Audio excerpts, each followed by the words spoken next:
মেহেরপুরের গাংনীতে ইউনিয়ন বিএনপির সাধারণ সম্পাদক রবিউল ইসলামের দোকানের সামনে থেকে দুটি বোমা, চিরকুট এবং কাফনের কাপড় উদ্ধার করেছে পুলিশ। নিজস্ব প্রতিবেদক সাইদুর সুজনের প্রতিবেদনে দেখুন বিস্তারিত। শুক্রবার সকালে গাংনী উপজেলার গোপালনগর বাজারে এসব উদ্ধার করা হয়। রবিউল ইসলাম রায়পুর ইউনিয়ন বিএনপির সাধারণ সম্পাদক ও গোপালনগর গ্রামের আবুল কাশেম বিশ্বাসের ছেলে।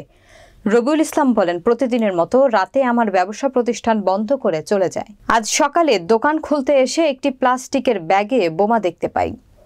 স্থানীয়দের সহযোগিতায় গাংনী থানা পুলিশকে খবর দিলে পুলিশ এসে বোমা, চিরকুট ও কাফনের কাপড় উদ্ধার করে। তিনি বলেন, গত কিছুদিন আগে রায়পুর ইউনিয়ন পরিষদের প্যানেল চেয়ারম্যান বসানোকে কেন্দ্র করে আওয়ামী লীগের নেতাকর্মীদের সাথে কথা কাটাকাটি হয়।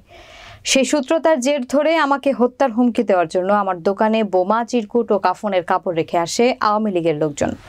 গাংনী থানার উপপরিদর্শক শিমুল বিল্লাহ জানান, ভয়ভীতি দেখানোর জন্য রায়পুর ইউনিয়ন বিএনপি সাধারণ সম্পাদক রবিউল ইসলামের দোকানের সামনে বোমা রাখা হয়েছে।